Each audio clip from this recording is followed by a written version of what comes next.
Hello' ছাত্ৰ ছাত্ৰীসকল মই তোমালোকৰ মাজত আকৌ এটা নতুন ভিডিঅ' আনিছোঁ। এইটো ভিডিঅ'ত আলোচনা কৰিম মৌলৰ পৰ্যাবৃত্ত শ্ৰেণী বিভাজন এই চেপ্টাৰটোৰ ভিতৰত কি কি ইম্পৰ্টেণ্ট MCQ কুৱেশ্যন আছে A to Z এইটো ভিডিঅ'ত আলোচনা কৰিম। মই তোমালোকক এইটো ভিডিঅ'ত যিকেইটা MCQ কুৱেশ্যন আলোচনা কৰিম তাৰে ভিতৰত তোমালোক মেট্ৰিকত 100% চিউৰ কমন পাবা। যদি নোপোৱা মোক কমেণ্ট কৰি ক'বা, ছাৰ আপুনি কি কমন দিছে এটাও কমন পৰা নাই, 100% চিউৰ কমন পৰিবই। তোমালোকৰ যদি কিবা কনফিউজ থাকে মোক কমেণ্ট কৰি ক'বা, মই তোমালোকৰ কনফিউজটো দূৰ কৰি দিম। এতিয়া আমি চাই লওঁ কি কি ইম্পৰ্টেণ্ট কুৱেশ্যন আছে। প্ৰথম ইম্পৰ্টেণ্ট কুৱেশ্যনটো হ'ল 1 নং কুৱেশ্যনটো চাবা। ট্ৰায়াড সূত্ৰটো আগবঢ়াইছিল ডবাৰেনেৰে, মেণ্ডেলিভে, নিউলেণ্ডে, ওপৰৰ এটাও নহয়। কুৱেশ্যনটো কি কৈছে, তোমালোক যেতিয়া MCQ কুৱেশ্যন কৰিবা প্ৰথমতে কুৱেশ্যনটো বুজি ল'বা, তাৰপিছত কোনটো অপশ্যন শুদ্ধ উত্তৰ হ'ব সেইটো চাবা। এতিয়া আমি প্ৰথমতে কুৱেশ্যনটো বুজি লওঁ। ট্ৰায়াড সূত্ৰটো আগবঢ়াইছিল মানে ট্ৰায়াড সূত্ৰটো কোনে আগবঢ়াইছিল সেইটো আমাক লিখিব দিছে। এতিয়া তোমালোক মনত কৰিবা ট্ৰায়াড সূত্ৰটো কোনে আগবঢ়াইছিল, ডবাৰেনেৰে আগবঢ়াইছিল। কোনটো অপশ্যন শুদ্ধ উত্তৰ হ'ব, A নং অপশ্যনটো শুদ্ধ উত্তৰ হ'ব, ডবাৰেনেৰে। উত্তৰ ডবাৰেনেৰে হৈ গ'ল। এতিয়া আমি নেক্সট ইম্পৰ্টেণ্ট কুৱেশ্যনলৈ গুচি যাওঁ। আধুনিক পৰ্যাবৃত্ত তালিকাৰ ভিত্তি হ'ল পাৰমাণৱিক ভৰ, পাৰমাণৱিক সংখ্যা, নিউটনৰ সংখ্যা, ইলেক্ট্ৰনৰ সংখ্যা। কুৱেশ্যনটো কি কৈছে, আধুনিক পৰ্যাবৃত্ত তালিকাৰ ভিত্তি কি সেইটো আমাক লিখিব কৈছে। মানে আধুনিক পৰ্যাবৃত্ত তালিকা কিহৰ ওপৰত ভিত্তি কৰি সজাইছিল সেইটো আমাক লিখিব কৈছে। এতিয়া তোমালোক মনত কৰিবা আধুনিক পৰ্যাবৃত্ত তালিকাৰ ভিত্তি হ'ল পাৰমাণৱিক সংখ্যা। বুজি পালা, কোনটো অপশ্যন শুদ্ধ উত্তৰ হ'ব, B নং অপশ্যনটো শুদ্ধ উত্তৰ হ'ব, পাৰমাণৱিক সংখ্যা। উত্তৰ পাৰমাণৱিক সংখ্যা হৈ গ'ল। এতিয়া আমি নেক্সট ইম্পৰ্টেণ্ট কুৱেশ্যনলৈ গুচি যাওঁ। অষ্টক সূত্ৰটো আগবঢ়াইছিল ডবাৰেনেৰে, নিউলেণ্ডে, মজলি, এটাও নহয়। কুৱেশ্যনটো কি কৈছে, অষ্টক সূত্ৰটো আগবঢ়াইছিল মানে অষ্টক সূত্ৰটো কোনে আগবঢ়াইছিল সেইটো আমাক লিখিব দিছে। এতিয়া তোমালোক মনত কৰিবা অষ্টক সূত্ৰটো নিউলেণ্ডে আগবঢ়াইছিল। বুজি পালা, কোনটো অপশ্যন শুদ্ধ উত্তৰ হ'ব, B নং অপশ্যনটো শুদ্ধ উত্তৰ হ'ব, নিউলেণ্ডে। উত্তৰ নিউলেণ্ডে হৈ গ'ল। এতিয়া আমি নেক্সট ইম্পৰ্টেণ্ট কুৱেশ্যনলৈ গুচি যাওঁ। মেণ্ডেলিভৰ দিনত মৌলৰ সংখ্যা আছিল 61, 62, 63, 64। কুৱেশ্যনটো কি কৈছে, মেণ্ডেলিভৰ দিনত মৌলৰ সংখ্যা মানে মেণ্ডেলিভৰ দিনত কিমানটা মৌলৰ সংখ্যা আছিল সেইটো আমাক লিখিব দিছে। এতিয়া তোমালোক মনত কৰিবা মেণ্ডেলিভৰ দিনত মৌলৰ সংখ্যা আছিল 63টা। বুজি পালা, কোনটো অপশ্যন শুদ্ধ উত্তৰ হ'ব, C নং অপশ্যনটো শুদ্ধ উত্তৰ হ'ব, 63। বুজি পালা, উত্তৰ 63 হৈ গ'ল। এতিয়া আমি নেক্সট ইম্পৰ্টেণ্ট কুৱেশ্যনলৈ গুচি যাওঁ। একে বৰ্গত থকা মৌল দুটা হ'ল nitrogen, oxygen, neon, argon, potassium, calcium, hydrogen, beryllium. কুৱেশ্যনটো কি কৈছে, একে বৰ্গত থকা মৌল দুটা কোন দুটা হয় সেইটো আমাক লিখিব কৈছে। এতিয়া তোমালোক মনত কৰিবা নিয়ন আৰু আৰ্গন এই দুটা মৌল একেটা বৰ্গত আছে। কোনটো অপশ্যন শুদ্ধ উত্তৰ হ'ব, B নং অপশ্যনটো শুদ্ধ উত্তৰ হ'ব, নিয়ন, আৰ্গন। উত্তৰ নিয়ন, আৰ্গন হৈ গ'ল। এতিয়া আমি নেক্সট ইম্পৰ্টেণ্ট কুৱেশ্যনলৈ গুচি যাওঁ। একে পৰ্যায়ত থকা মৌল দুটা হ'ল hydrogen, helium, lithium, sodium, oxygen, sulphur, বৰণ, এলুমিনিয়াম। কুৱেশ্যনটো কি কৈছে, একে পৰ্যায়ত থকা মৌল দুটা কোন দুটা হয় সেইটো আমাক লিখিব কৈছে। এতিয়া তোমালোক যদি আধুনিক পৰ্যাবৃত্ত তালিকাত চোৱা তেতিয়া তোমালোক চাবা যে হাইড্ৰজেন আৰু হিলিয়াম এই মৌল দুটা একেটা পৰ্যায়ত আছে। A নং অপশ্যনটো শুদ্ধ উত্তৰ, উত্তৰ হাইড্ৰজেন, হিলিয়াম হৈ গ'ল। এতিয়া আমি নেক্সট ইম্পৰ্টেণ্ট কুৱেশ্যনলৈ গুচি যাওঁ। একে পৰ্যায়ত থকা মৌলবোৰ বাওঁফালৰ পৰা সোঁফাললৈ পাৰমাণৱিক ব্যাসাৰ্ধ কমে বাঢ়ে, একেই থাকে, এটাও নহয়। কুৱেশ্যনটো কি কৈছে, একে পৰ্যায়ত থকা মৌলবোৰ বাওঁফালৰ পৰা সোঁফাললৈ পাৰমাণৱিক ব্যাসাৰ্ধ কি হয় সেইটো আমাক লিখিব কৈছে। এতিয়া তোমালোক মনত কৰিবা একে পৰ্যায়ত থকা মৌলবোৰ বাওঁফালৰ পৰা সোঁফাললৈ পাৰমাণৱিক ব্যাসাৰ্ধ কি হ'ব, কমে। বুজি পালা, কোনটো অপশ্যন শুদ্ধ উত্তৰ হ'ব, A নং অপশ্যনটো শুদ্ধ উত্তৰ হ'ব, কমে। উত্তৰ কমে হৈ গ'ল। এতিয়া আমি নেক্সট ইম্পৰ্টেণ্ট কুৱেশ্যনলৈ গুচি যাওঁ। নিউলেণ্ডৰ সময়ত মৌলৰ সংখ্যা ধৰা হৈছিল 50, 65, 56, 105। কুৱেশ্যনটো কি কৈছে, নিউলেণ্ডৰ সময়ত মৌলৰ সংখ্যা কিমানটা ধৰা হৈছিল সেইটো আমাক লিখিব কৈছে। এতিয়া তোমালোক মনত কৰিবা নিউলেণ্ডৰ সময়ত মৌলৰ সংখ্যা 56টা ধৰা হৈছিল বুজি পালা কোনটো অপচন শুদ্ধ উত্তৰ হ'ব সি নং অপচনটো শুদ্ধ উত্তৰ হ'ব 56 উত্তৰ 56 হৈ গল এতিয়া নেক্সট ইম্পৰ্টেন্ট কোৱেশ্চনলৈ গুছি যাও তলৰ কোন কেইটা মৌল ডভাৰেনাৰৰ ট্ৰায়াড পোৱা যা nitrogen phosphorus arsenic calcium strontium barium calcium chlorine phosphorus lithium strontium iodine কোশ্চেনটো কি কৈছে তলৰ কোন কেইটা আমাক কেইটামান মৌল দিছে সেই মৌল কেইটাৰ ভিতৰত কোন কেইটা মৌল ডভাৰেনাৰৰ ট্ৰায়াড গঠন কৰিব হেতু আমাক লিখিব দিছে এতিয়া আমি প্ৰথমতে চাই লও ডভাৰেনাৰৰ ট্ৰায়াড কেইটা কি কি ডভাৰেনাৰৰ ট্ৰায়াড কেইটা হ'ল লিথিয়াম সোডিয়াম পটাছিয়াম এই তিনিটা মৌল কি কৰিব ডভাৰেনাৰৰ ট্ৰায়াড গঠন কৰিব ক্যালসিয়াম স্ট্ৰন্টিয়াম বেৰিয়াম এই তিনিটা মৌল ডভাৰেনাৰৰ ট্ৰায়াড গঠন কৰিব ক্লোৰিন ব্ৰোমিন আয়োডিন এই তিনিটা মৌল কি কৰিব ডভাৰেনাৰৰ ট্ৰায়াড গঠন কৰিব মানে লিথিয়াম সোডিয়াম পটাছিয়াম এটো এটা ডভাৰেনাৰৰ ট্ৰায়াড ক্যালসিয়াম স্ট্ৰন্টিয়াম বেৰিয়াম এটো এটা ডভাৰেনাৰৰ ট্ৰায়াড ক্লোৰিন ব্ৰোমিন আয়োডিন এটো এটা ডভাৰেনাৰৰ ট্ৰায়াড এতিয়া কোৱেশ্চনত কি কৈছে চাৰিটা অপচনৰ ভিতৰত ক্যালসিয়াম স্ট্ৰন্টিয়াম বেৰিয়াম ইয়াত চোৱা ক্যালসিয়াম স্ট্ৰন্টিয়াম বেৰিয়াম এটো এটা ডভাৰেনাৰৰ ট্ৰায়াড হয় না নাই এতিয়া তোমালোক যদি চোৱা নাইট্ৰজেন ফসফৰাস আৰ্সেনিক এটো ডভাৰেনাৰৰ ট্ৰায়াড নহয় ক্যালসিয়াম ক্লোৰিন ফসফৰাস এটো ডভাৰেনাৰৰ ট্ৰায়াড নহয় লিথিয়াম স্ট্ৰন্টিয়াম আয়োডিন এটো ডভাৰেনাৰৰ ট্ৰায়াড নহয় কোনটো শুদ্ধ উত্তৰ হ'ব বি নং অপচনটো শুদ্ধ উত্তৰ হ'ব ক্যালসিয়াম স্ট্ৰন্টিয়াম বেৰিয়াম এটো হ'ব ডভাৰেনাৰৰ ট্ৰায়াড উত্তৰ ক্যালসিয়াম স্ট্ৰন্টিয়াম বেৰিয়াম হৈ গল এতিয়া নেক্সট ইম্পৰ্টেন্ট কোৱেশ্চনলৈ গুছি যাও পাৰমাণৱিক সংখ্যা 12 হলে যোজ্যতা হ'ব 1 2 3 4 কোৱেশ্চনটো কি কৈছে পাৰমাণৱিক সংখ্যা যদি 12 হয় তেনেহলে যোজ্যতা কিমান হ'ব এটা আমাক লিখিব দিছে এতিয়া মই তোমালোকক বুজাই দিও যোজ্যতা কিমান হ'ব পাৰমাণৱিক সংখ্যা কিমান 12 হল ইয়াৰ ইলেক্ট্ৰনৰ বিন্যাস কি হ'ব 2 8 2 হ'ব বহিৰতম কক্ষত কেইটা ইলেক্ট্ৰন আছে দুটা ইলেক্ট্ৰন আছে ইয়াৰ যোজ্যতা হ'ব 2 বুজি পালা কোনটো অপচন শুদ্ধ উত্তৰ হ'ব বি নং অপচনটো শুদ্ধ উত্তৰ হ'ব 2 উত্তৰ 2 হৈ গল এতিয়া নেক্সট ইম্পৰ্টেন্ট কোৱেশ্চনলৈ গুছি যাও আধুনিক পৰ্যাবৃত্ত তালিকাৰ ভিত্তি হ'ল পাৰমাণৱিক ভৰ পৰমাণু ক্ৰমাংক ইলেক্ট্ৰনীয় বিন্যাস যোজ্যতা কোৱেশ্চনটো কি কৈছে আধুনিক পৰ্যাবৃত্ত তালিকাৰ ভিত্তি কি হেতু আমাক লিখিব দিছে মানে আধুনিক পৰ্যাবৃত্ত তালিকা কিহৰ ওপৰত ভিত্তি কৰি সজাইছিল হেতু আমাক লিখিব দিছে এতিয়া তোমালোক মনত কৰিবা আধুনিক পৰ্যাবৃত্ত তালিকাৰ ভিত্তি হ'ল পৰমাণু ক্ৰমাংক কোনটো অপচন শুদ্ধ উত্তৰ হ'ব বি নং অপচনটো শুদ্ধ উত্তৰ হ'ব পৰমাণু ক্ৰমাংক উত্তৰ পৰমাণু ক্ৰমাংক হৈ গল এতিয়া নেক্সট ইম্পৰ্টেন্ট কোৱেশ্চনলৈ গুছি যাও একা এলুমিনিয়ামৰ অক্সাইডৰ সংকেত EO E2O E2O2 E2O3 কোৱেশ্চনটো কি কৈছে একা এলুমিনিয়ামৰ অক্সাইডৰ সংকেত কি হেতু আমাক লিখিব দিছে এতিয়া তোমালোক মনত কৰিবা একা এলুমিনিয়ামৰ অক্সাইডৰ সংকেত হ'ল E2O3 কোনটো অপচন শুদ্ধ উত্তৰ হ'ব ডি নং অপচনটো শুদ্ধ উত্তৰ হ'ব E2O3 উত্তৰ E2O3 হৈ গল এতিয়া নেক্সট ইম্পৰ্টেন্ট কোৱেশ্চনলৈ গুছি যাও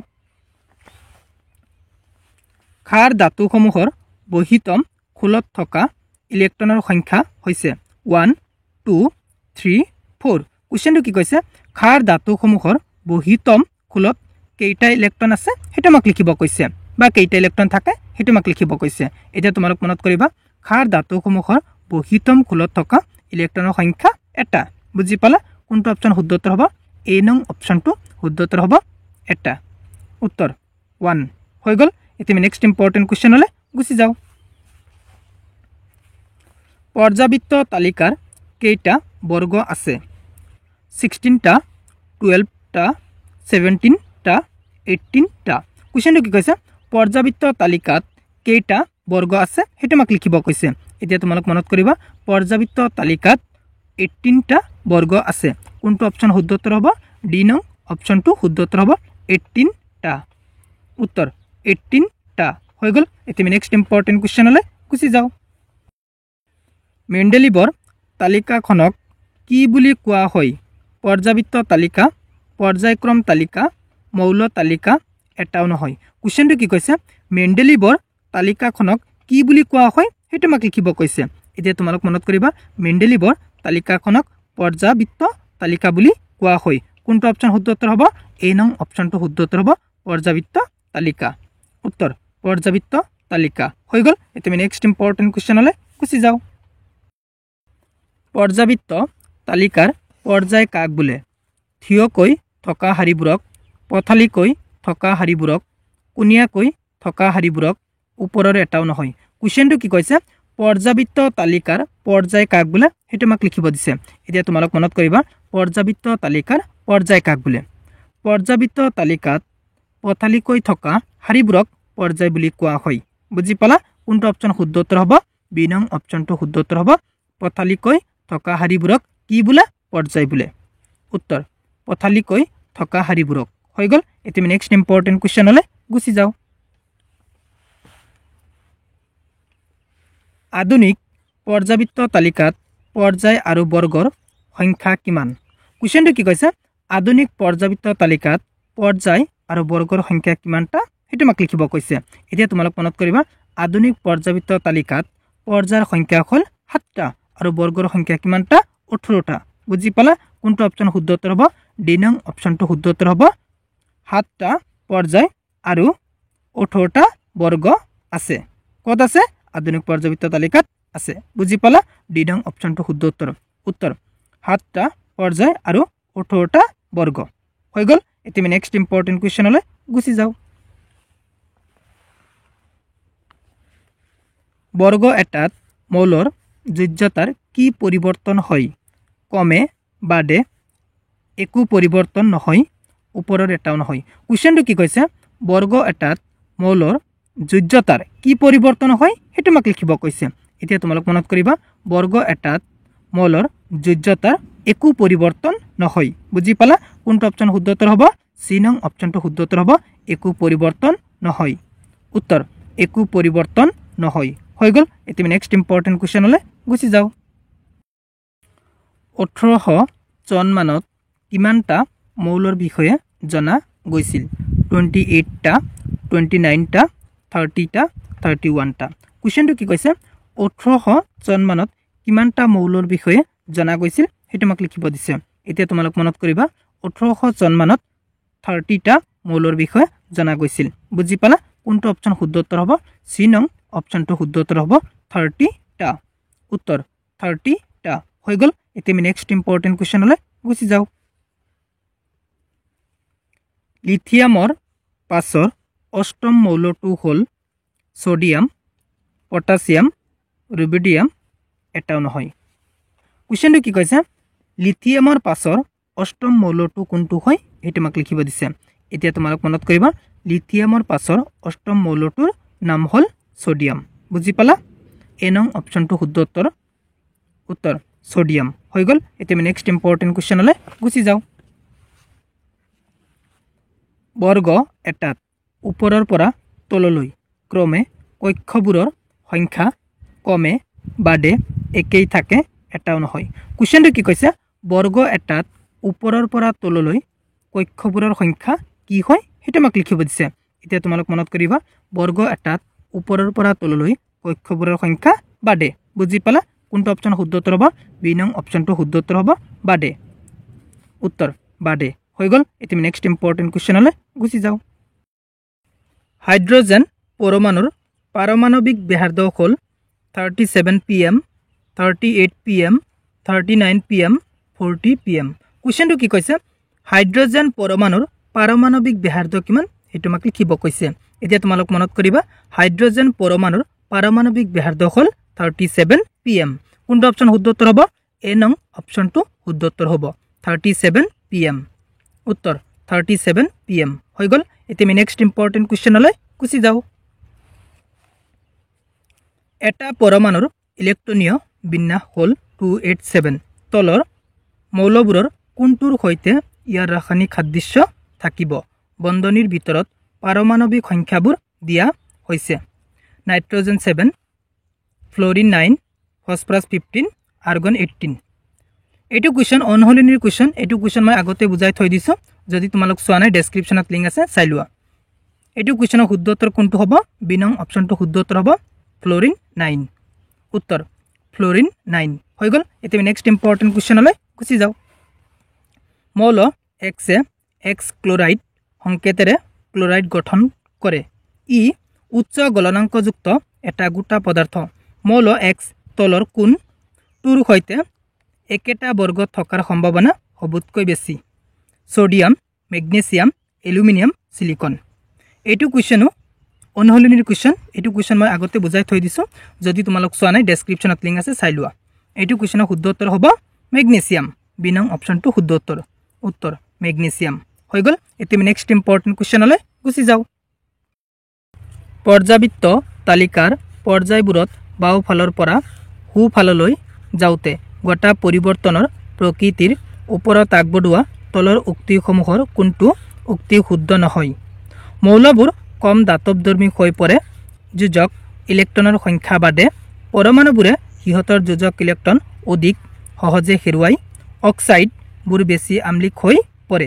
এইটো কুৱেশ্যন মই আগতে বুজাই থৈ দিছোঁ যেতিয়া অনহলনিৰ কুৱেশ্যন আলোচনা কৰিছিলোঁ যদি তোমালোক চোৱা নাই ডেছক্ৰিপশ্যনত লিংক আছে চাই লোৱা এইটো কুৱেশ্যনৰ শুদ্ধ উত্তৰ হ'ব চি নং অপশ্যনটো শুদ্ধ উত্তৰ পৰমাণুবোৰে সিহঁতৰ যোজক ইলেক্ট্ৰন অধিক সহজে হেৰুৱাই উত্তৰ পৰমাণুবোৰে সিহঁতৰ যোজক ইলেক্ট্ৰন অধিক সহজে হেৰুৱাই হৈ গ'ল এতিয়া আমি নেক্সট ইম্পৰ্টেণ্ট কুৱেশ্যনলৈ গুচি যাওঁ মেণ্ডেলিভৰ পৰ্যাবৃত্ত তালিকা ব্যৱহাৰ কৰি নিৰ্ণয় কৰা কে মৌলৰ অক্সাইডটোৰ সংকেত হ'ল কুৱেশ্যনটো কি কৈছে মেণ্ডেলিভৰ পৰ্যাবৃত্ত তালিকা ব্যৱহাৰ কৰি নিৰ্ণয় কৰিব দিছে কি নিৰ্ণয় কৰিব দিছে কে মৌলৰ অক্সাইডৰ সংকেত কি এতিয়া তোমালোক মনত কৰিবা কে মৌলটোৰ অক্সাইড সংকেতটো হ'ব K2O কোনটো অপশ্যন শুদ্ধ উত্তৰ হ'ব বি নং অপশ্যনটো শুদ্ধ উত্তৰ হ'ব K2O উত্তৰ K2O হৈ গ'ল এতিয়া আমি নেক্সট ইম্পৰ্টেণ্ট কুৱেশ্যনলৈ গুচি যাওঁ পৰ্যাবৃত্ত তালিকাৰ উদ্ভাৱকজন হ'ল ডভাৰেইনাৰ ৰাদাৰফৰ্ড মেণ্ডেলিভ নিউলেণ্ডেজ কুৱেশ্যনটো কি কৈছে পৰ্যাবৃত্ত তালিকাৰ উদ্ভাৱক কোন সেইটো আমাক লিখিব কৈছে এতিয়া তোমালোক মনত কৰিবা পৰ্যাবৃত্ত তালিকাৰ উদ্ভাৱক হ'ল মেণ্ডেলিভ বুজি পালা কোনটো অপশ্যন শুদ্ধ উত্তৰ হ'ব চি নং অপশ্যনটো শুদ্ধ উত্তৰ হ'ব মেণ্ডেলিভ উত্তৰ মেণ্ডেলিভ হৈ গ'ল এতিয়া আমি নেক্সট ইম্পৰ্টেণ্ট কুৱেশ্যনলৈ গুচি যাওঁ নিউলেণ্ডেজৰ অষ্টসূত্ৰটো প্ৰযোজ্য আছিল কেৱল সোডিয়াম পৰ্যন্ত কেৱল কেলছিয়াম পৰ্যন্ত কেৱল মেগনেছিয়াম পৰ্যন্ত কেৱল এলুমিনিয়াম পৰ্যন্ত কুৱেশ্যনটো কি কৈছে নিউলেণ্ডেজৰ অষ্টসূত্ৰটো কোনটো মৌললৈকে প্ৰযোজ্য আছিল সেইটো আমাক লিখিব কৈছে এতিয়া তোমালোক মনত কৰিবা নিউলেণ্ডেজৰ অষ্টসূত্ৰটো কেৱল কেলছিয়াম পৰ্যন্ত প্ৰযোজ্য আছিল কোনটো অপশ্যন শুদ্ধ উত্তৰ হ'ব চি নং অপশ্যনটো শুদ্ধ উত্তৰ হ'ব কেৱল কেলছিয়াম পৰ্যন্ত উত্তৰ কেৱল কেলছিয়াম পৰ্যন্ত হৈ গ'ল এতিয়া আমি নেক্সট ইম্পৰ্টেণ্ট কুৱেশ্যনলৈ গুচি যাওঁ পাৰমাণৱিক সংখ্যাই পৰমাণু এটাৰ নিউক্লিয়াছত থকা কুৱেশ্যনটো কি কৈছে পাৰমাণৱিক সংখ্যাই পৰমাণু এটাৰ নিউক্লিয়াছত থকা কি বুজা সেইটো আমাক লিখিব কৈছে এতিয়া তোমালোক মনত কৰিবা পাৰমাণৱিক সংখ্যাই পৰমাণু এটাৰ নিউক্লিয়াছত থকা প্ৰটনৰ সংখ্যাক বুজা কোনটো অপশ্যন শুদ্ধ উত্তৰ হ'ব বি নং অপশ্যনটো শুদ্ধ উত্তৰ হ'ব প্ৰটনৰ সংখ্যাক বুজা উত্তৰ প্ৰটনৰ সংখ্যাক বুজা হৈ গ'ল এতিয়া আমি নেক্সট ইম্পৰ্টেণ্ট কুৱেশ্যনলৈ গুচি যাওঁ ক্ষাৰ ধাতুসমূহৰ বহিৰতম কক্ষত থকা ইলেক্ট্ৰনৰ সংখ্যা হ'ল 1 2 3 4 কুৱেশ্যনটো কি কৈছে ক্ষাৰ ধাতুসমূহৰ বহিৰতম কক্ষত থকা ইলেক্ট্ৰনৰ সংখ্যা কেইটা সেইটো আমাক লিখিব কৈছে এতিয়া তোমালোক মনত কৰিবা ক্ষাৰ ধাতুসমূহৰ বহিৰতম কক্ষত থকা ইলেক্ট্ৰনৰ সংখ্যা কেইটা এটা কোনটো অপশ্যন শুদ্ধ উত্তৰ হ'ব এ নং অপশ্যনটো শুদ্ধ উত্তৰ হ'ব এটা উত্তৰ 1 হৈ গ'ল এতিয়া আমি নেক্সট ইম্পৰ্টেণ্ট কুৱেশ্যনলৈ গুচি যাওঁ তলৰ কোনটো মৌলৰ যোজ্যতা মেগনেছিয়ামৰ লগত মিলে এলুমিনিয়াম কেলছিয়াম পটাছিয়াম হাইড্ৰজেন কুৱেশ্যনটো কি কৈছে তলৰ কোনটো মানে এলুমিনিয়াম কেলছিয়াম পটাছিয়াম হাইড্ৰজেন এই চাৰিটা মৌলৰ ভিতৰত কোনটো মৌলৰ সৈতে মেগনেছিয়াম মৌলৰ যোজ্যতা কি হ'ব একেই হ'ব মানে মিলিব এটা আমাক লিখিব কৈছে এতিয়া তোমালোক মনত কৰিবা মেগনেছিয়ামৰ যোজ্যতাৰ সৈতে কেলছিয়ামৰ যোজ্যতা কি হ'ব মিলি যাব মানে একেই হ'ব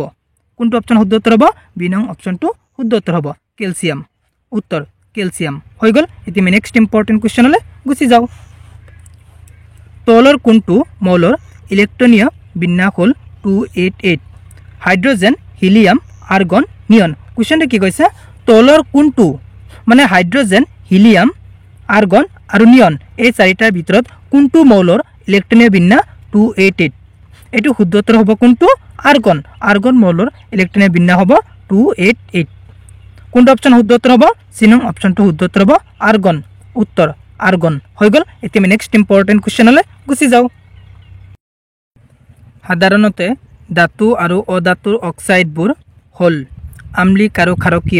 ক্ষাৰকীয় আৰু আম্লিক উভয়ে আম্লিক ধৰ্মী উভয়ে ক্ষাৰ ধৰ্মী কুৱেশ্যনটো কি কৈছে সাধাৰণতে ধাতু আৰু অধাতুৰ অক্সাইডবোৰ কি সেইটো আমাক লিখিব কৈছে এতিয়া তোমালোক মনত কৰিবা সাধাৰণতে ধাতুৰ অক্সাইডবোৰ ক্ষাৰকীয় আৰু অধাতুৰ অক্সাইডবোৰ কি হ'ব আম্লিক বুজি পালা কোনটো অপচন শুদ্ধ উত্তৰ হ'ব বি নং অপচনটো শুদ্ধ উত্তৰ হ'ব ক্ষাৰকীয় আৰু আম্লিক উত্তৰ ক্ষাৰকীয় আৰু আম্লিক হৈ গ'ল এতিয়া আমি নেক্সট ইম্পৰ্টেণ্ট কুৱেশ্যনলৈ গুচি যাওঁ মেণ্ডেলিভৰ পৰ্যাবৃত্ত তালিকাৰ ভিত্তি হ'ল পাৰমাণৱিক সংখ্যা পাৰমাণৱিক ভৰ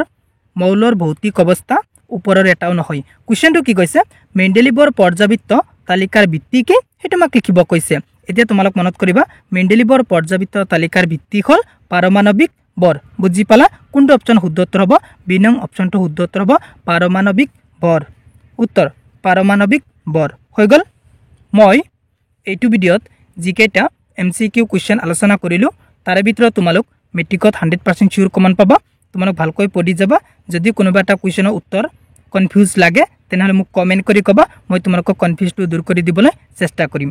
যদি তুমি মোৰ চেনেলত প্ৰথমবাৰৰ কোৱা মোৰ চেনেলটো ছাবস্ক্ৰাইব কৰিবা থ্যাংক ইউ ৱাচিং দ্য ভিডিঅ'